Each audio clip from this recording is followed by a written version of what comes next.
Hey everybody, Daniel here with another Casual Dude review, and today we're going to be doing a quick video at the request of one of our viewers. And so our viewer had requested that we compare the new 40mm Explorer, this would be the Explorer 1, versus the Submariner, which is a 41mm. And so he was curious to see how the two watches would look side by side. We'll try both of them on. We'll just do a quick viewing of them here, and then we will talk about what the differences are, how it feels, etc. But here's a close-up look of both of these watches, both fine watches. These are obviously both classics in the Rolex lineup. The Submariner was purchased back in 2021, towards the end of 2021, and so it is a current model, and then the Explorer was purchased this year. I do have a video on the Explorer by itself, so feel free to check that out. And we compare it to the Air King, which you can see down here. It's a very similar watch. It's got some, different changes on the dial, things like that make it a little bit more unique, a little bit more quirky. But today we're going to be focusing on these two. Both of these watches are super versatile. You can wear them casually, you can wear them dressed up, dressed down, whatever you want. I know a lot of people think that you need a leather band on a watch to dress it up, but I don't think that's the case, especially these days. If you're going to a black tie event, something like that, maybe, but both of these are wedding appropriate in my opinion. Submariner is obviously more of a dive watch, and so you have the rotating bezel on this one-way directional rotating bezel. And let's go ahead and take this off the case here. We have our security clasp back here, oyster bracelet, and then this is, of course, the stainless steel model. I did do a video review on the Bluesy, which would be the two-tone model with the blue dial and the blue bezel. But today we're going to be comparing the standard stainless steel Submariner to the standard stainless steel Explorer 1. So Submariner, obviously a classic piece. As a James Bond fan, this is one of the first Rolexes that I had on my list. Of course, going back to the Sean Connery days before Omega became the watch brand of the 007 franchise. Now, James Bond, Sean Connery had worn this on a NATO strap. I would not do that with this watch. This watch is perfect the way it is. Props to people who decide to change it up, put a NATO strap, put a rubber strap, whatever they want. But the oyster bracelets is really one of the best in the horology business. So I've kept it on there. It's comfortable. It fits well. It, doesn't ruin when I wear it out on sweaty days. And so this is just such a classic piece that Rolex has not changed too much in the years, but there's a reason for that. It's just fine the way it is. So this is a 41mm. We're going to go ahead and put it on the wrist. Now, obviously, what makes a diver is the fact that this is good for a depth of 1,000 feet, which makes it nice. Now, most people will never see those depths when they're diving. I don't even like to wear my watch in the pool, not because I'm afraid to use it or anything like that, but it's just, I don't see the sense in it. And so great diver. Obviously, divers now will use electronic devices to measure depths and oxygen and things like that, but there's something really cool about just the classicness of a Submariner. Pulling my hairs out here. I'll go ahead and bring this back to 12. Hope you can hear that sound. It's such a satisfying sound.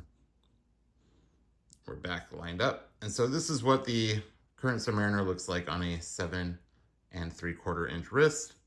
Again, you have the security clasp there, classic oyster bracelet on the standard no date black Submariner.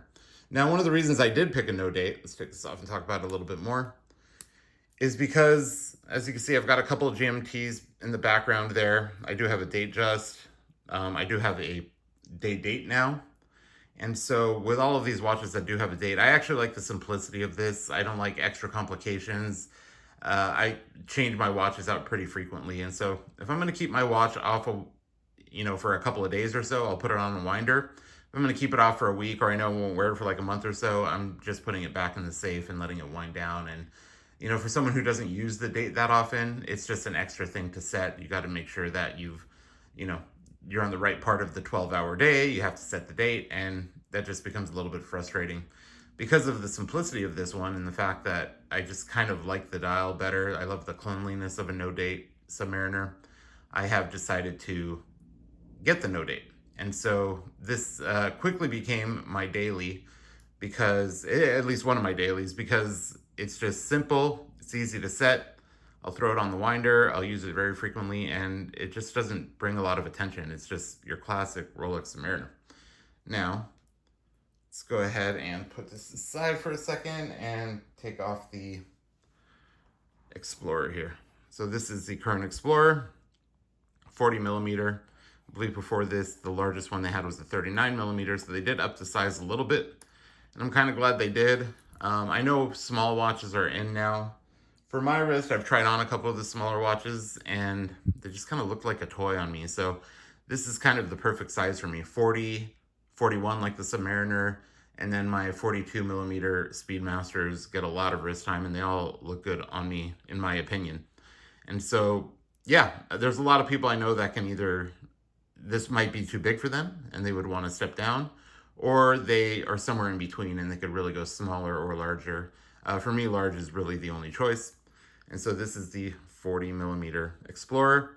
Now, if you watched my last video that focuses on the Explorer, you'll know that the reason, the Bond connection here was that Ian Fleming, who was the writer of the 007 series, had worn an Explorer famously. And so it was assumed early on that when James Bond was referred to as wearing a Rolex, that it was an Explorer.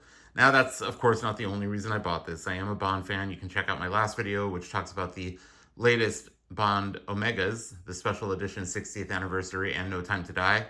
And so I am a fan, but I'm not a fan of, just buying a watch because of a Bond connection, outside of those, of course. This is just such a perfect watch. It's clean. It doesn't grab a lot of attention. It's relatively affordable. Maybe a step up from the OP as far as like entry-level Rolexes, but it does the job. And so I love the bigger numbers on the 3, 6, and 9 hours. And that's one of the reasons I went for this over an OP. I like some of the colors on the OP, especially the green one, but I just think that this is such a classic Rolex piece. It is, again, a little bit above entry level, but it's still not an entry level watch like the OP is. And so this is a great watch. It hasn't got a lot of wrist time yet. I did get it pretty recently, but I do plan on maybe one day swapping this out with the Submariner as a daily, just because it's very low key. It goes with everything, nice black dial, and it's just another classic. So one thing Rolex does really well is keeping their heritage. And so what we'll do is we'll put this on the wrist real quick. Obviously, oyster bracelet again, very similar to the Submariner. And then we do have the security clasp on the clasp over here. So let's go ahead and put this on.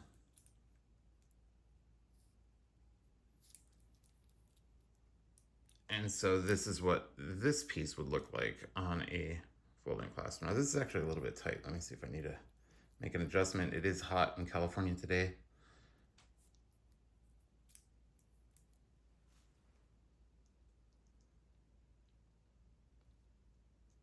All right, bear with me here.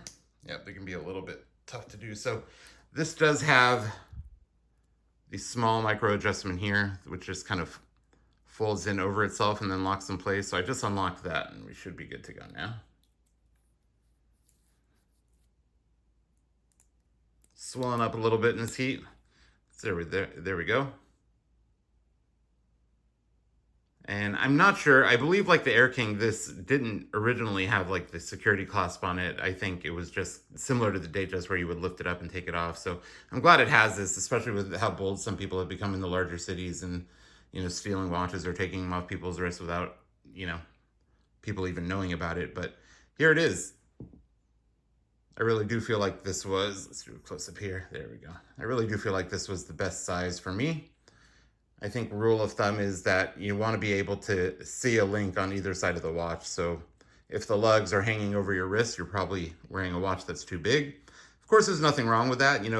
Like the Submariner only comes in one size. And so if you have a smaller wrist and you want a Submariner, no reason you shouldn't be able to wear it. Do what's right for you. I see a lot of people online asking general communities for their opinion. But you know what? Other people's opinions don't matter. It's really what you like. So there it is. This watch fits really nice, just as comfortable as the Submariner. And so we'll take it off and we'll talk about both for a second here. Now, obviously, there's no rotating bezel on the Explorer. Again, a very low-key watch. I think this watch probably wears better if you do want to dress it up, just because it doesn't have, the dive bezel. So let's bring the Submariner back.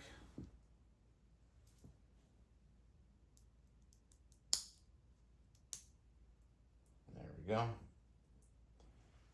And here we are, two classics.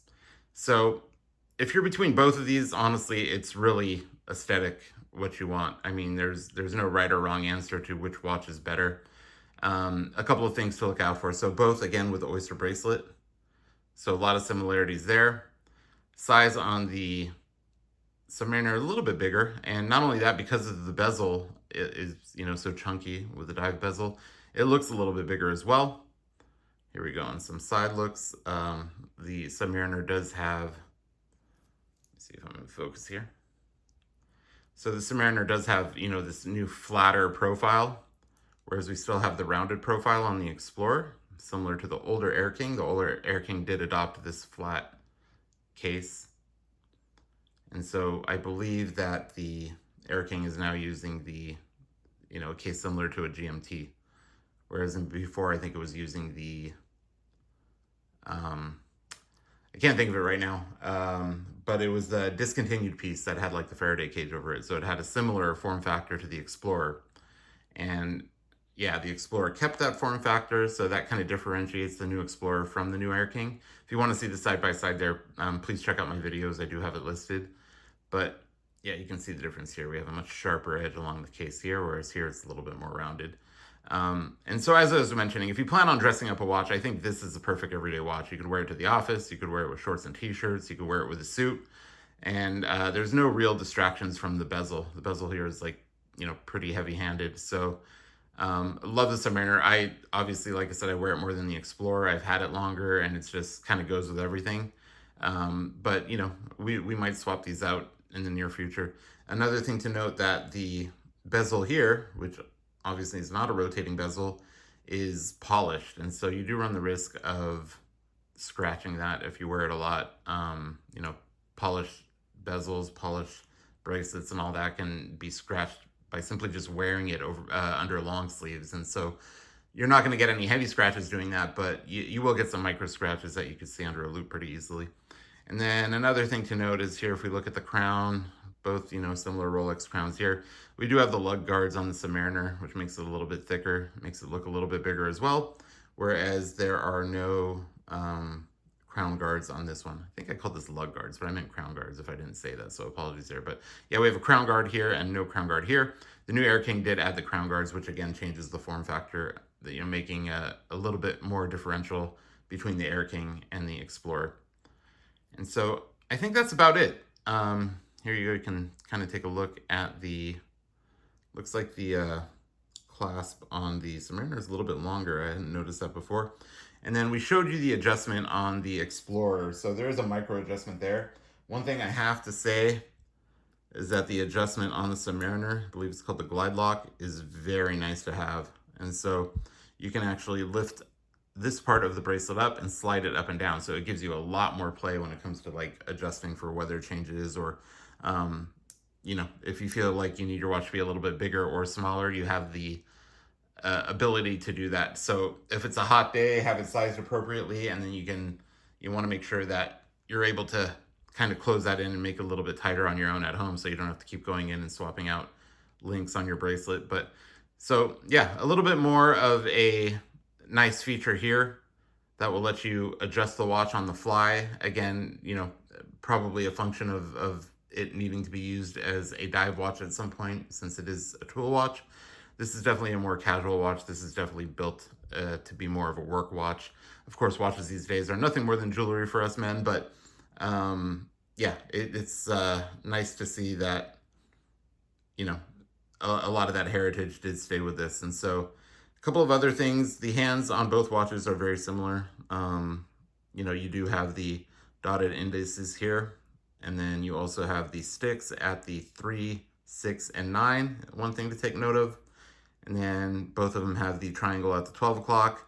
And then here you have the sticks rather than the dots, and then the 3, 6, and 9 are your big numbers, which loom well in the nighttime. So yeah, I think that is a nice quick 15-minute video of a little bit of a fan service of showing both of these watches. Was requested by a subscriber who I appreciate, very active in the comments. And yeah, I hope you got what you need out of this. If you have any questions, I will be happy to answer them in the chat. So, leave a comment. I will be sure to respond to it.